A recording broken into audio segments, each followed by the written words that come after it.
Bonjour. Alors, on me pose parfois la question du rapport entre la mort et la spiritualité. Et il y a un rapport très simple. Déjà, il y a une chose que je voudrais vous faire remarquer, c'est que euh, pour tout ce qui est des phénomènes dans cette vie jusqu'à ce moment, cet instant de la mort, en fait, tout le monde est assez d'accord sur la manière dont ça se passe. Je vous l'ai déjà dit, mais par exemple, j'ai trouvé chez Mathilde de Magdebourg une description des derniers instants où les consciences sensorielles s'en vont les unes après les autres, où la conscience se retrouve toute seule et où elle est éclairée par la lumière et elle choisit. Elle choisit la peur et donc elle va mal finir, enfin, elle va en souffrir. Et c'est ce qu'on appelle l'enfer, mais l'enfer, c'est pas un lieu dans lequel on nous met, c'est l'état dans lequel nous nous mettons en nous attachant, en ayant peur, par exemple, et ou au paradis.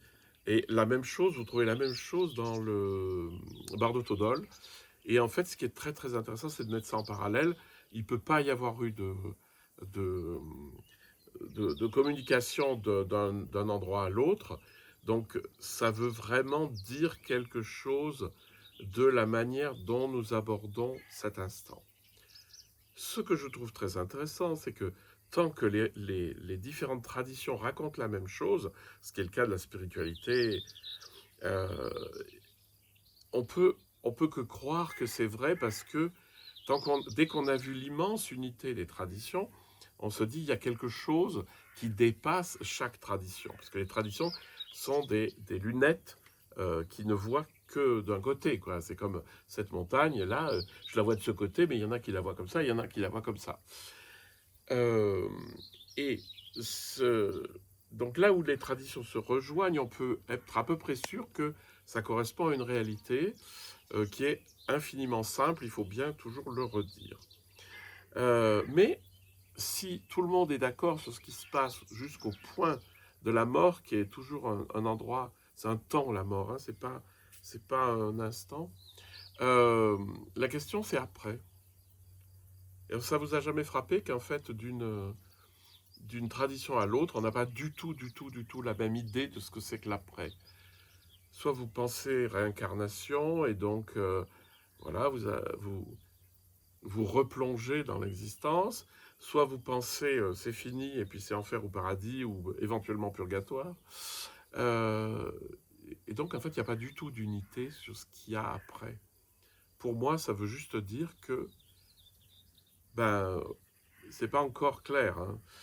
Et c'est-à-dire c'est pas, il n'y a pas d'évidence sur ce que c'est.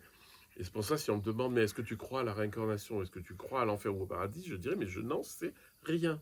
Parce que les gens sont, enfin les traditions ne sont pas du tout euh, cohérentes ou convergentes sur cette question. Par contre, il y a quelque chose dans la tradition, dans toutes les traditions que vous trouverez, c'est la mort à soi-même. Ah ah. Qu'est-ce que ça veut dire?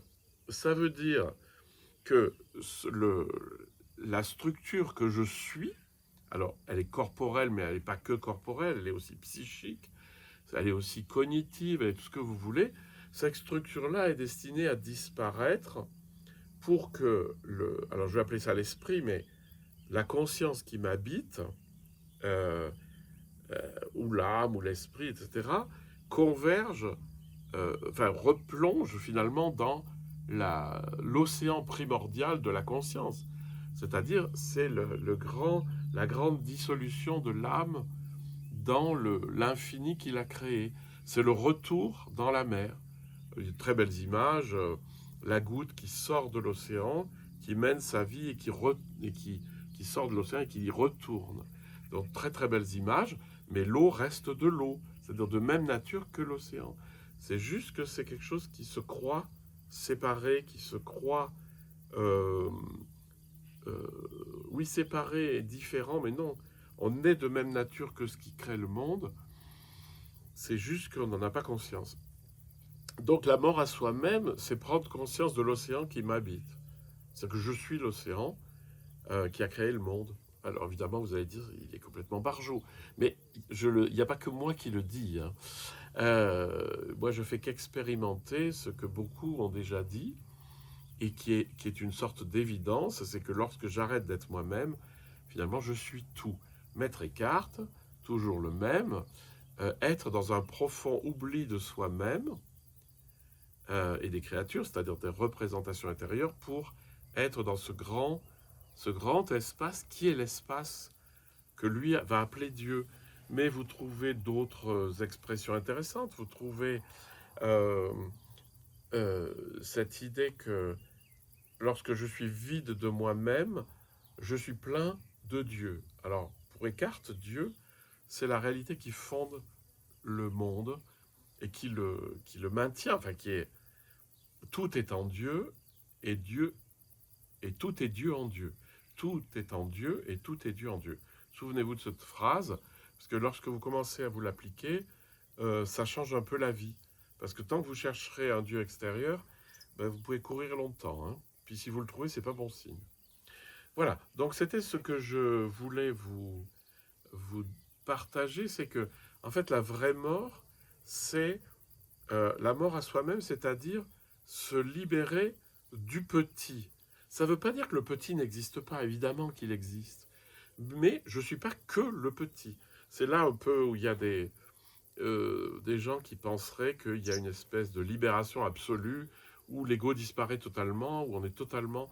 Alors, il ne faut pas rêver. Hein. Et c'est pas...